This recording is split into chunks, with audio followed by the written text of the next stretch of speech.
Assalamualaikum warahmatullahi wabarakatuh. Waalaikumsalam warahmatullahi wabarakatuh. Tahan dulu ya, untuk tidak menyampaikan apapun dulu, supaya nanti bisa dikumpulkan. Satu kondisi di mana seorang murid belajar kepada seorang guru, suatu ketika si murid melihat kebohongan dan ketidaksesuaian antara ucapan dengan perbuatan gurunya. Pertanyaannya, apa yang harus dilakukan oleh seorang murid? Bagaimana dengan ilmu yang telah diterima dari guru tersebut? 3. Bagaimana adab si murid kepada gurunya tersebut? Terima kasih. Waalaikumsalam warahmatullahi wabarakatuh. Jazakumullah khair. Kita mesti bedakan antara hak dan kewajiban guru serta hak dan kewajiban murid. Kewajiban guru adalah mengajar. Haknya mendapatkan akhlak penghormatan dari muridnya dan mendapatkan pahala dari Allah Subhanahu wa taala sesuai dengan kadar keikhlasan dalam pengajarannya. Jika kemudian apa yang disampaikan oleh guru yang dimaksudkan ikhlas karena Allah Subhanahu wa taala dengan akhlak-akhlak yang mulia, maka ia akan mendapatkan dua penilaian tadi. Dia mendapatkan penghormatan dari murid-muridnya, ilmunya juga diamalkan dengan baik, dan yang kedua, pahala mengalir untuk dirinya tidak sekedar saat ia hidup, tapi saat kembali kepada Allah Subhanahu wa taala itu menjadi sedekah jariyah bagi dirinya. Banyak hadis, bahkan di hadis Muslim dengan 9 lafaz disebutkan. Kita hafal hadisnya.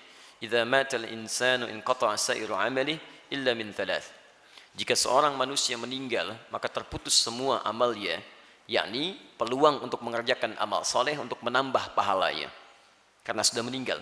Illa min thalath, di riwayat lain illa min thalathatin, kecuali dalam 3 hal. Jadi walaupun dia sudah tidak bisa beraktivitas, pahalanya tetap mengalir. 1, sedekatin jariyah, yaitu amal kebaikan yang pahalanya terus mengalir. Sedekah jariyah. Ingat, bukan amal jariyah ya, tapi sedekah jariyah. Baik, redaksi hadisnya sedekah bukan amal. Amal itu bentuk tunggal, mufrad, jamaknya a'mal. Jadi kalau amal itu pasangannya dengan jari, a'mal baru jariyah. Yang kedua, amal itu masih umum. Ada amal saleh, ada amal sayyi. Ada yang baik, ada yang buruk. Tapi kalau sudah sedekah, itu artinya kebaikan saja. Di semua kebaikan, amal-amal baik itu disebut dengan sedekah. Disebut dengan amal saleh. Tapi kalau sudah kemudian terbagi pada 2 bagian pada yang buruknya, maka disebut dengan sayyi namanya. Paham ya? Jadi redaksi hadisnya sedekah jariyah. Nah, kalau Anda misal punya sesuatu yang ingin diniatkan sebagai bagian dari ladang pahala akhirat kita, maka Anda harus cerdas memilih. Apa kiranya amalan yang saat saya kerjakan, pahalanya tetap mengalir sekalipun saya meninggal dunia. Maka Nabi memberikan rumus, namanya sedekah jariyah. Dibagi 2. Ada sedekah tsabitah. Sedekah tsabitah itu kebaikan yang saat dikerjakan, pahalanya datang pada saat itu, tapi terputus seketika. Di saat kita meninggal, dia nggak datang lagi. Ada yang jariyah, jariyah itu mengalir dari kata jara yajri, terus datang. Jadi kalaupun kita meninggal, pahalanya terus mengalir. Contoh, Anda punya uang 50.000. Misal, Anda belikan makanan, kemudian Anda berikan pada si fulan. Atau Anda berikan langsung uangnya pada si fulan. Kemudian orang itu makan dari situ, ada tenaga bagi dirinya. Ketika dia gunakan tenaga itu untuk berbuat baik, misal dia salat, misal kemudian dia baca Al-Quran dan sebagainya, Anda dapat bagian dari pahalanya. Sepanjang tenaga itu masih dihasilkan dari bahan yang berasal dari Anda. Dari uang Anda. Kalau Anda berikan misalnya uang, dia pakai pakaian. Pakaiannya dia gunakan untuk menutup aurat. Ya kan? Atau misalnya pakaian dia gunakan untuk sholat. Maka sepanjang digunakan, Anda dapat pahalanya. Tapi kemudian, kalau tenaga itu sudah hilang, atau pakaian itu kemudian rusak, dia buang, maka tidak mengalir lagi bagi Anda. Selesai sampai di situ. Modal yang sama, yang pertama tadi disebut dengan sedekah tsabitah, tetap sampai situ. Mauqufah, selesai. Yang kedua, jariyah, dia mengalir terus. Misal, modalnya sama 50.000. Anda belikan mushaf. Paling cepat Anda berikan pada penghafal Quran. Kalau sekedar disimpan di masjid, alhamdulillah. Tapi coba lihat berapa banyak mushaf di masjid, nampaknya jarang tersentuh. Silakan lihat. Ya, berapa banyak orang ke masjid buka mushaf kemudian membaca mushafnya. Memang ada yang baca, tapi intensitasnya dari sekian hari itu berapa yang baca? Kalau Anda mau cepat, titipkan pada penghafal Quran. Cari penghafal Quran, masuk ke mahad Quran, berikan kepadanya. Demi Allah saya katakan, dia punya 2 keistimewaan. Pertama, penghafal Quran itu lebih banyak bersentuhan dengan mushaf. Jadi hampir setiap hari dia pegang, dia baca, dia pegang, dia baca. Yang kedua, penghafal Quran itu ketika membaca Al-Quran pasti mengulang-ulang. Jarang ada yang sekali baca kemudian selesai. Jarang. Kalau pembaca cuman sekali baca. Alif Lam Mim, dzalikal kitabu la raiba fi hudan lil muttaqin. Pembaca.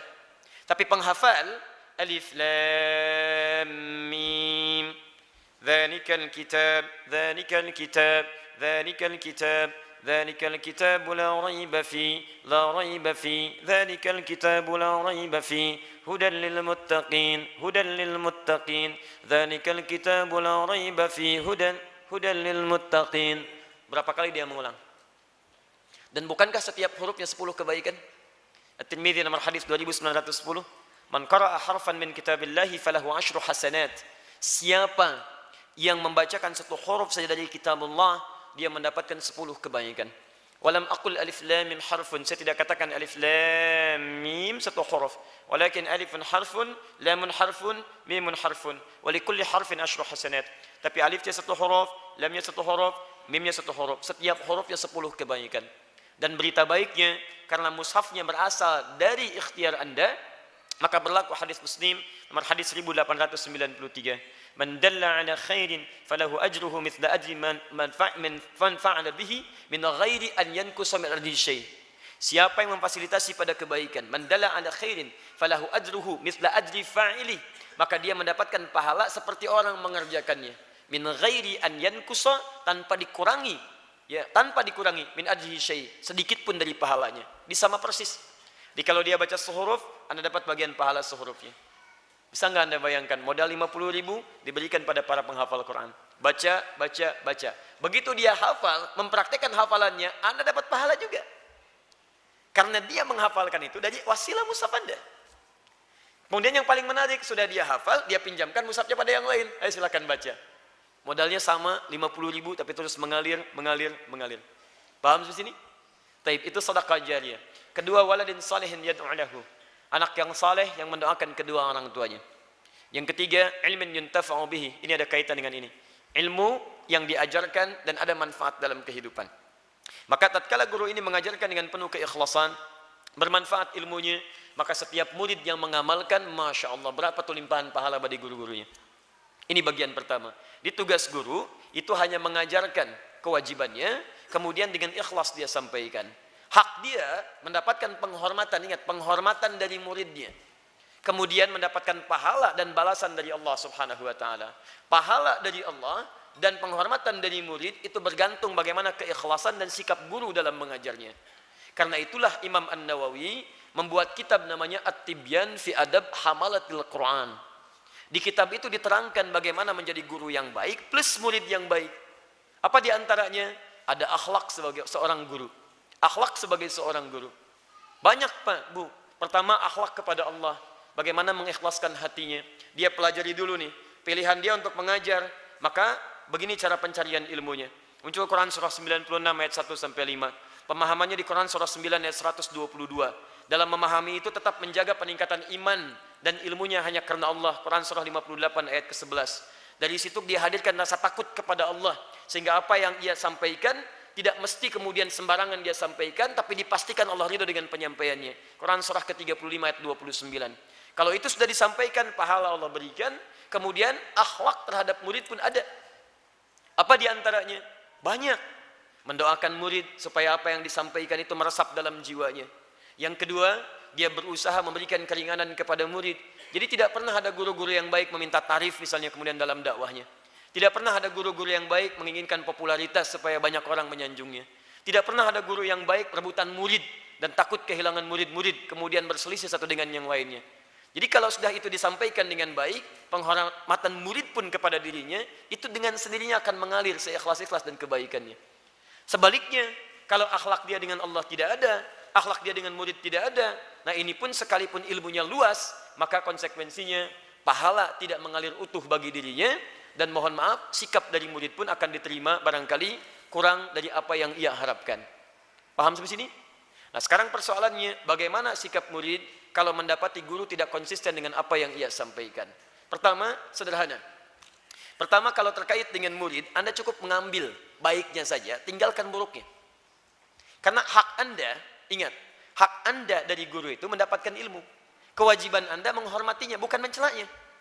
Paham ya? Ingat baik-baik ya, ketika Anda mencela seorang guru, maka ilmu yang sampai dari guru tidak akan meresap dalam diri Anda. Apapun itu. Apalagi belum belajar sudah mencela. Siapa gurunya? Si fulan. Beda manhaj. Oh, Masya Allah. Siapa gurunya? Si fulan. Bid'ah. Anda datang dulu. Lihat dulu. Guru itu mungkin sudah belajar. Dia puluhan tahun, dia habiskan usia untuk belajar. Sedangkan Anda baru 2 hari. Baru 2 hari berubah gitu kan. Bagaimana bisa menilai orang yang sudah puluhan tahun belajar? Pernah ada kisah nyata. Seorang murid ingin belajar kepada guru yang lain. Minta izin. Diizinkan oleh gurunya. Begitu belajar, ini kisah nyata. Di satu tempat, belum beberapa hari sudah balik lagi. Apa kata gurunya? Kenapa kau pulang lagi? Beda katanya. Bukan masa sekarang, ini dulu. Beda Syekh, dia begini. Kata gurunya dimarahi. Kamu jangan pernah cepat menyimpulkan tentang keadaan seseorang. Tinggal dulu di majlisnya 3 bulan, baru balik lagi sini dan berikan penilaian. Begitu kembali kepada majlis guru yang tadi disampaikan, setahun gak balik-balik. Begitu kembali setelah setahun, bagaimana? Ternyata bagus. Masya Allah. Jadi coba Anda lihat dulu pelan-pelan teman-teman. Kalau ada kebaikan, saya selalu menyampaikan, Anda mendapatkan kebaikan dari guru A, guru B, guru C, ambil. Ada yang tidak sepakat, tinggalkan. Ya, kalau kemudian dengan datang ke majlis yang membuat Anda tidak nyaman, jangan hadir di majlisnya. Cari guru lain yang sesuai dengan Anda. Supaya Anda belajar juga tidak, tapi Anda memikul banyak dosa. Sudah nggak ngambil ilmunya, tapi mencela dirinya. Kenal aja tidak, belajar juga tidak, banyak dosa Anda di situ. Kalau guru nggak dirugikan. Jadi kalau ada hal-hal yang kemudian dia sampaikan baik, silakan ambil. Kalau tidak kemudian ada sesuatu yang kurang berkenan, tinggalkan. Tapi kalau dia mengatakan sesuatu yang kurang konsisten, Anda ambil keputusan. Kalau masih ada kebaikan misalnya bisa Anda dapatkan, silahkan. Kalau membuat hati Anda resah dan tidak tenang, ya ambil dari guru lain yang lebih baik, yang bisa Anda dapatkan manfaatnya. Nah, tapi urusan dia dengan Allah itu belum selesai. Urusan dia dengan Allah ada di Quran surah kedua Al-Baqarah ayat ke-44. Paling kanan di pertengahan. Atamuruna an-nasa bil birri wa tansawna anfusakum wa antum tatluna al-kitab afala taqilun. Pandai engkau minta, bahkan perintahkan orang berbuat baik.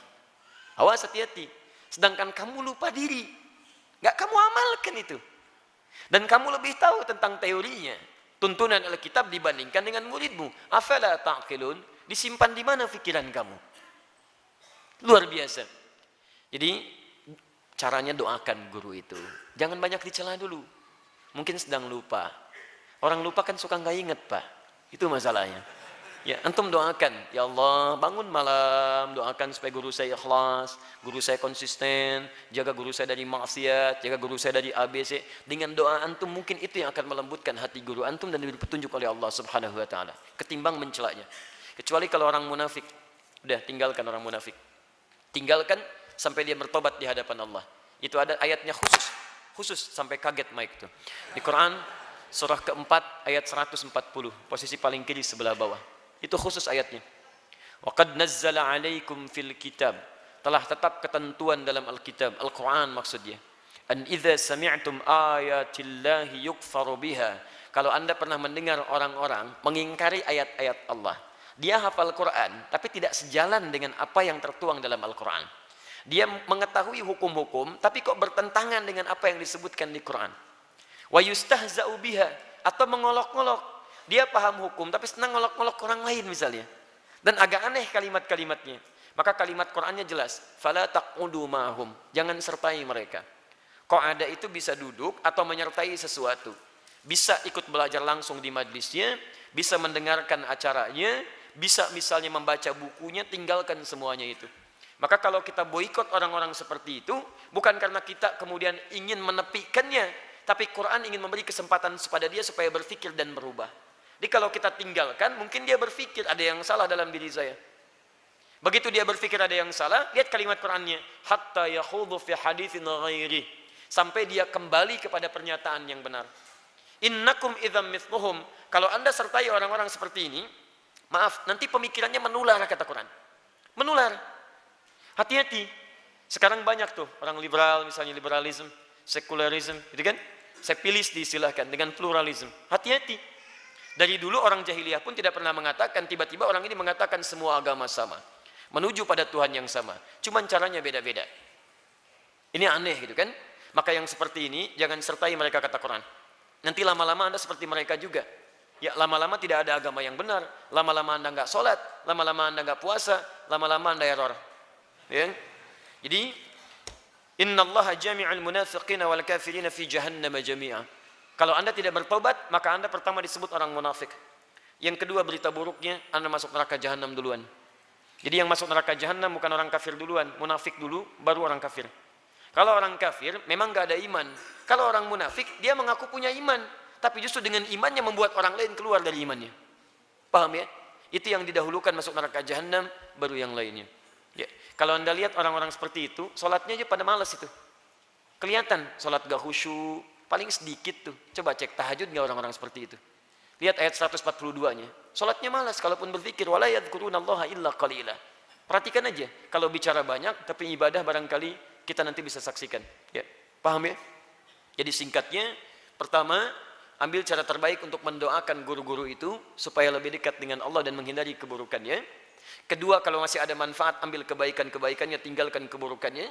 Ketiga, kalau mendekati sifat munafik, maka tinggalkan majlisnya, cari guru lain yang memberikan manfaat pada Anda dalam kebaikan. Paham? Allah Ta'ala alam bisawab. Sekali lagi saya nasihati ya, pada siapapun, jangan pernah Anda mencela seseorang di luar batas pengetahuan Anda.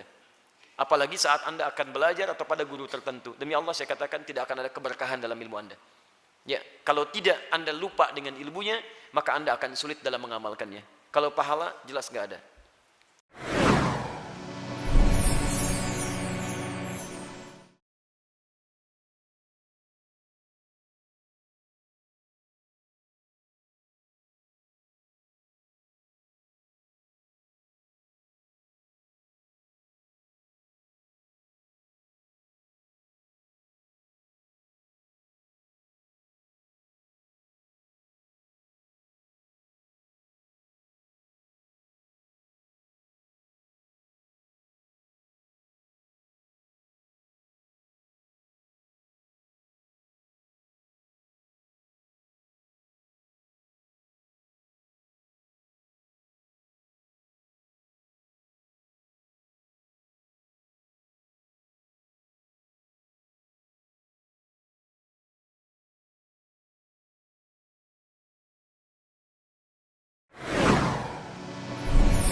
Assalamualaikum Ustaz. Waalaikumsalam warahmatullahi wabarakatuh.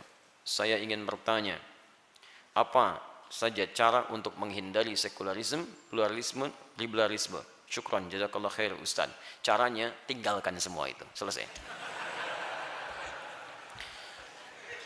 Sudah. Ayatnya tadi sudah saya bacakan, ya. Sudah, tinggalkan mereka. Selesai. Ya, gampang caranya. Ada buku, jangan dibeli. Ya, ada tayangan, jangan dilihat. Ada tokoh, jangan dimasukin, tinggalkan, selesai. Utrukuhum, tinggalkan mereka. Hati-hati ya, kadang-kadang sekarang masuknya itu halus gitu. Sampai antum gak bisa bedakan itu. Ya, gak bisa bedakan. Jadi seperti madu pada racun. Manis kalimat-kalimatnya, tapi isinya beracun. Ibu paling susah dibedakan, Bu. Ibu pilih mana? Di madu apa di racun? Susah. Ya, lihat kalimatnya. Antum kenapa ketawa? Sudah ya. Baik. Quran surah kedua Al-Baqarah ayat 204 sampai 207, paling kiri dari atas sampai ke tengah itu. Itu bahaya betul itu orang-orang itu. Wa minan nasi may yu'jibuka qawluhu fil hayatid dunya wa yashhadullaha ala ma fi qalbihi wa huwa aladdul khisam. Nanti ada di antara sementara orang yang kalau bicara kata-katanya begitu menarik. Retorikanya teramat cantik, bagus kalimatnya. Kadang-kadang membawa nama Allah, dia potong ayat Quran sebagiannya, dia ambil sebagian hadis. Tapi kata Quran, wa huwa aladdul khisam, itu musuh yang paling bahaya. Bahaya itu. Dan memang agak aneh itu. Memang agak aneh menurut saya. Saya juga bingung itu ya. Belajar agama ke tempat orang yang tidak beriman, kan aneh. Orang belajar agama pergi ke Mekah, pergi ke Madinah, pergi ke Mesir, pergi ke Libya. Ini pergi ke tempat-tempat yang tidak beriman. Ya, ada yang kemudian ke McGill, ada yang kemudian ke Leiden, ada yang kemana-mana. Belajarnya belajar Islam. Masa Anda belajar sholat pada orang yang tidak sholat? Belajar iman pada orang tidak beriman. Kan aneh menurut saya. Coba, lama-lama Anda tinggal di sana, pulang-pulang jadi pada ngaco. Untuk apa gitu? Buang-buang energi menurut saya. Jadi caranya tinggalkan. Nanti ketika ditinggalkan, baru sadar. Kalau sudah sadar, ambil lagi. Ya, paham ya? Ya.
Assalamualaikum Ustaz Adi. Waalaikumsalam warahmatullahi wabarakatuh. Ustaz, saya mau tanya.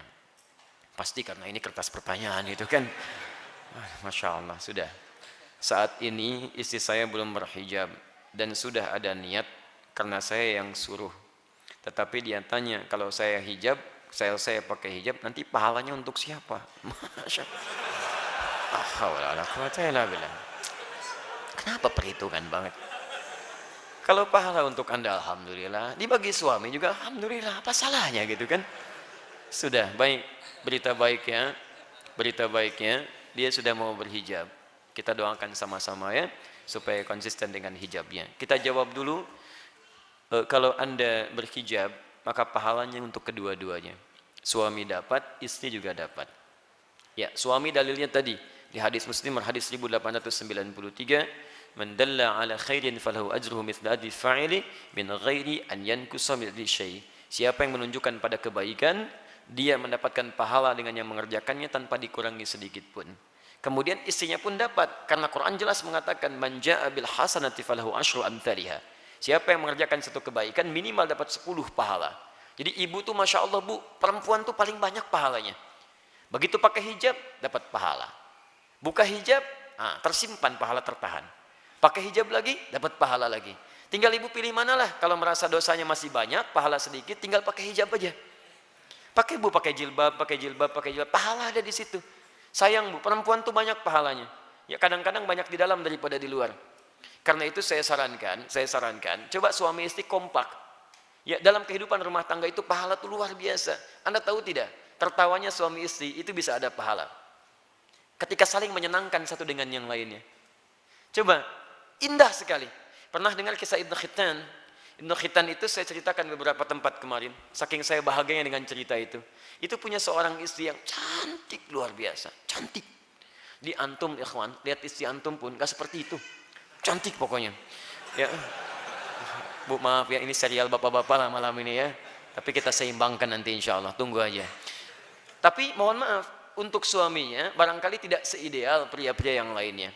Istrinya cukup ideal, cantik, suaminya pendek, wajah biasa-biasa. Satu kali, ketika istrinya dandan luar biasa, kemudian bertemu dengan suaminya, tiba-tiba suaminya melihat aja begini. Kata istrinya, Mabik. Kalau bahasa kita, sayang, kamu kenapa? Apa kata suaminya? Saya bersyukur dikaruniai oleh Allah istri secantik kamu. Saya bersyukur dikaruniai oleh Allah istri secantik kamu. Apa kata istrinya? Kita berdua di surga. Masya Allah, kita berdua di surga. Indah kalimat itu. Kata suaminya, kenapa? Karena engkau bersyukur dengan keadaan aku sekarang dan saya bersabar dengan keadaan kamu sekarang. Masya Allah, luar biasa. Hebat ya. Belum selesai. Kata istrinya, bukankah orang syukur dan orang sabar di surga? Tuh, betul kan? Orang syukur di surga kan? Orang sabar di surga. Canda itu begitu menyenangkan, walaupun sedikit nyelekit, tapi karena caranya bagus, jadi enak kedengarannya, nyaman, dan tidak ada pertengkaran. Mereka harmonis, dikenal dengan dua orang yang saleh, dan kisahnya dituangkan dalam kisah-kisah orang saleh. Antum sekali-kali daripada baca yang nggak penting, kenapa nggak dihadirkan buku-buku yang bermanfaat di rumah?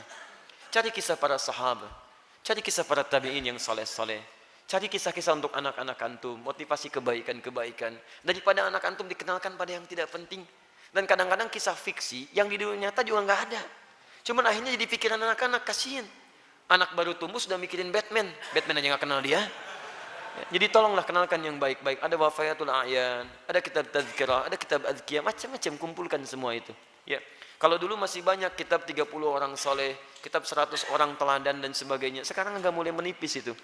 Ya, coba munculkanlah. Antum yang ahli teknologi coba hadirkan ya dalam bentuk gadget dan sebagainya. Isi yang baik-baik supaya nilai keislaman itu semakin semarak insyaallah. Paham ya? Di pahala untuk istri, pahala untuk suami. Kompak ya? Ayo praktekkan malam ini seperti tadi. Ya.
Bismillah.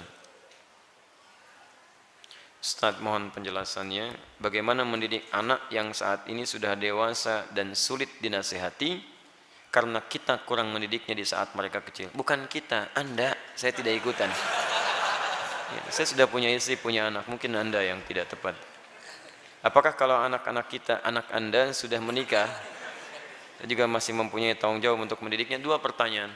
Pertama, ada orang tua yang merasa sulit untuk mendidik anak, memberikan nasihat saat dia dewasa. Coba istighfar dulu. Mungkin selama ini Anda yang kurang perhatian kepada anak. Saya pernah sampaikan kisah Nabi Ibrahim.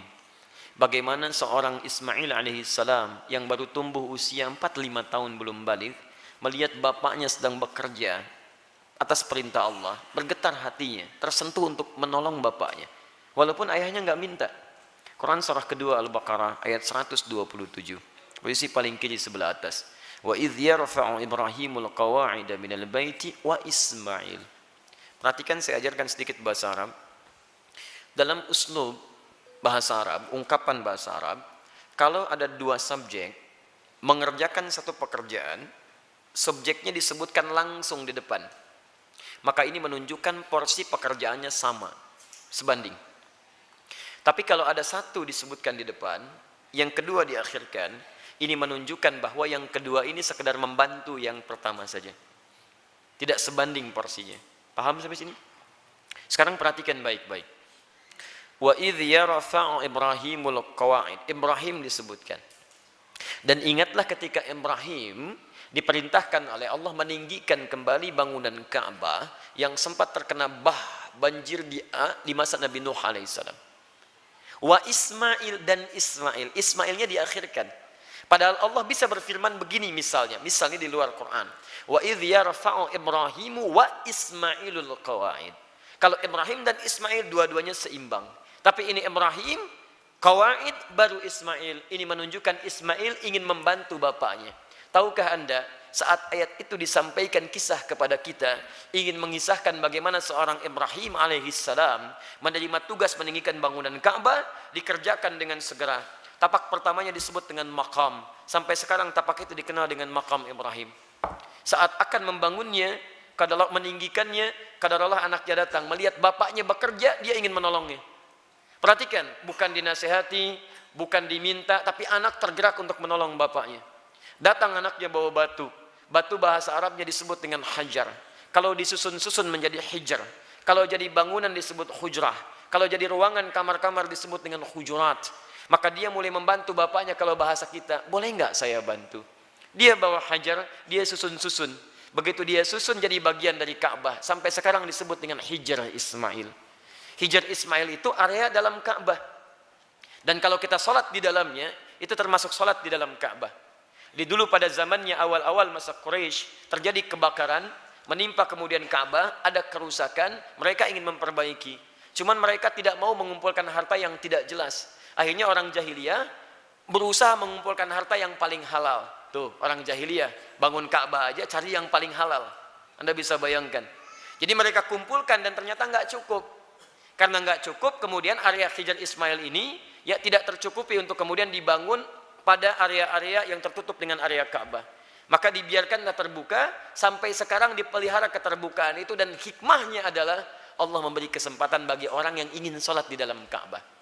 Bayangkan kalau tidak ada area itu, semua orang ingin semangat masuk, antrian macam-macam, tapi Allah berikan keluangan pada kita dengan area seputaran ini. Paham?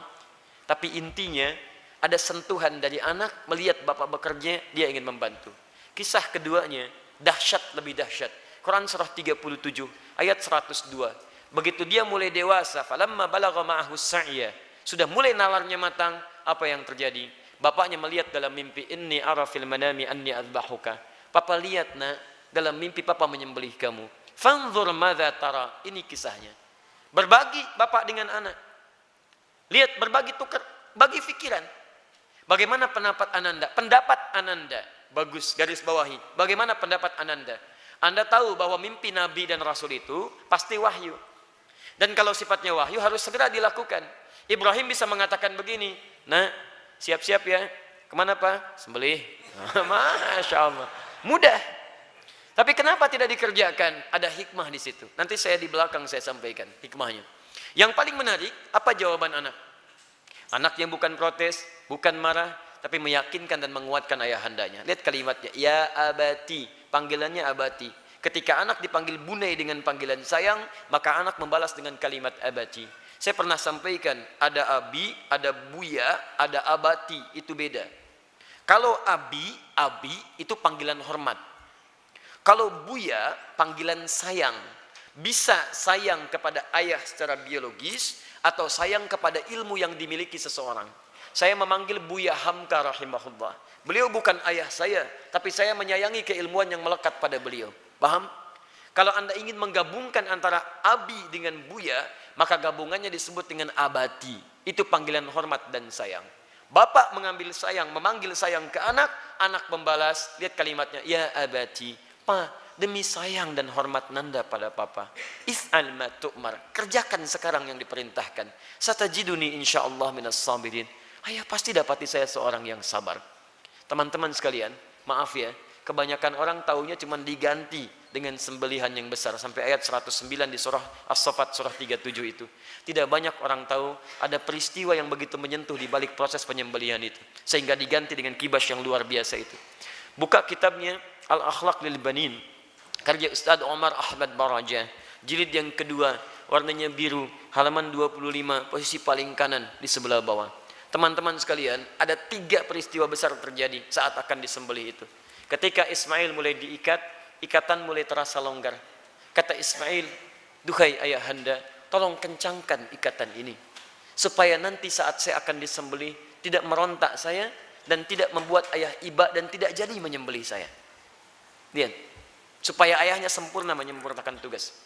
Kedua, duhai ayahanda, mohon tajamkan pisau itu. Tajamkan. Yang dengan pisau yang tajam akan mempercepat proses penyembelihan itu dan mengurangi sakit yang saya rasakan. Dua hal ini menjadi sunnah sampai sekarang. Dengan ikatan yang baik, dengan tajamnya pisau kurban saat ini menjadi sunnah. Dua itu dikerjakan. Tiga, ini yang hebat.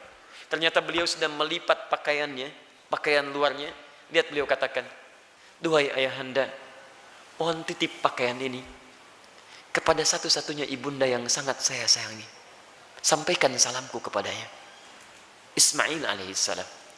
Ketika itu dikerjakan, tiba-tiba turun kemudian wahyu. Qad saddaqta ru'ya. Engkau telah benarkan mimpi itu. Maka tidak ada korban pada saat itu. Yang ada korban. Korban diganti jadi korban. Korban dari kata koruba, artinya dekat. Ditambah alif nun, korban yang sangat dekat kepada Allah subhanahu wa ta'ala. Mereka berdua saking dekatnya dengan Allah, mimpi saja diamalkan. Ada orang yang pengen dekat dengan Allah, di dunianya tadi perintahkan, gak dikerjakan. Orang mimpi dikerjakan. Ini kedengar azan dipanggil sholat, gak datang-datang. Cita-cita surga Firdaus bersama Nabi tanpa hisab. Keterlaluan itu kan. Nah teman-teman yang paling menarik, kenapa Ismail punya rasa demikian dalam pada papahnya? Lihat, Nabi Ibrahim ketika kemudian Ismail dilahirkan, kemudian turun wahyu supaya dipisahkan dengan ayahandanya. Ibu, anak, ayah, pisah. Kemana? Beliau di Palestina, anak di Mekah dengan ibunya. Quran surah 14 ayat 37. Biwadin ghairi dhi zar'in 'inda baitikal muharram. Ditinggalkan di satu tempat yang tandus, tumbuhan gak ada. Lihat baik-baik ya. Saya percepat langsung. Ini Ismail dengan ibundanya, ini Ibrahim. Di balik jarak yang jauh, Nabi, Rasul punya tugas mencari nafkah, punya macam-macam, tapi beliau masih menyempatkan waktu untuk menengok perkembangan anaknya. Tengok siapa yang merawatnya, bagaimana pertumbuhannya, bagaimana asinya, bagaimana pertumbuhan kampungnya. Dari Palestina ke Mekah, itu kalau pakai bis 1 hari 2 malam. Tengok, makanya disebut Ibrahim, sang penyeberang. Makanya disebut Ibrahim, diambil dari serapan bahasa Arab Abun Rahim. Yang paling hebat, kenapa itu bisa terjadi dan bagaimana feedbacknya kepada kita semua, kita lanjutkan setelah menunaikan salat Isya berjamaah. Kita coba lanjutkan, pemirsa dimanapun Anda berada.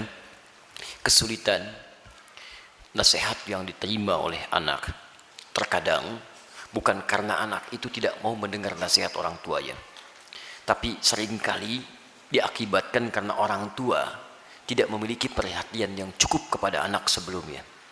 Perhatikanlah bagaimana Nabi Ibrahim, seorang nabi, seorang rasul, seorang ayah yang dengan segala kesibukannya itu masih memberikan waktu yang luang untuk bermain, mengamati dan hadir dalam keadaan dan permainan anak-anaknya.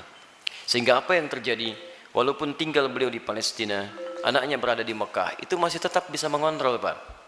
Beliau melihat bagaimana lingkungannya, perkembangannya, mainnya, tentang asiknya, tentang kisahnya. Sehingga ketika orang tua hadir dalam dunia anak, anak tidak merasa kehilangan dengannya. Itu yang dimaksudkan di Quran surah ke-31 ayat 13 sampai ayat 19 itu.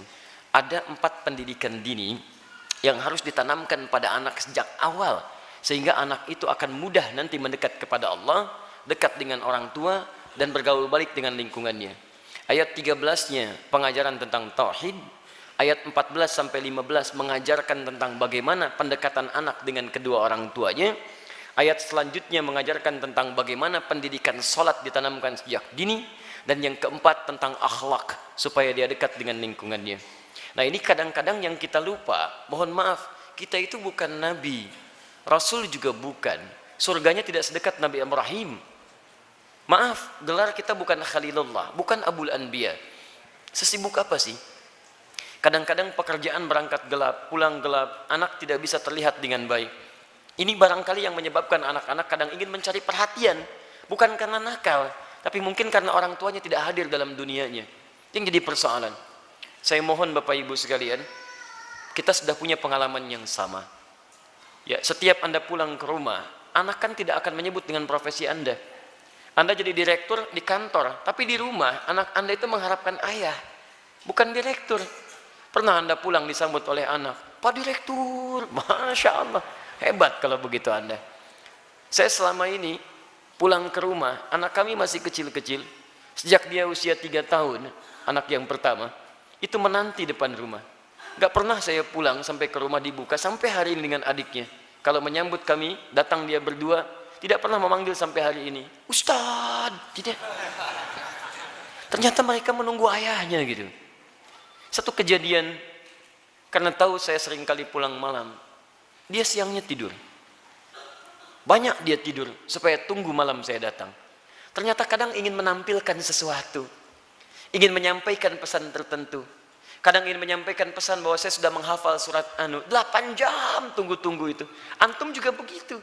Anak antum mungkin menyiapkan karya macam-macam. Cuman ketika pulang, beban pekerjaan Anda yang di luar itu kadang dibawa ke rumah, itu yang membuat kita tidak adil. Itu yang repot. Kadang-kadang masalah di kantor dibawa ke rumah. Nyampe ke rumah anak sudah menunggu, sudah menyusun senyum sebaik mungkin, ketika dibuka ayahnya cemberut. Papa, diam kamu. Hah? Kenapa mas? Kamu lagi ikut-ikutan. Ikut apa? Jadi nggak nyaman situasinya.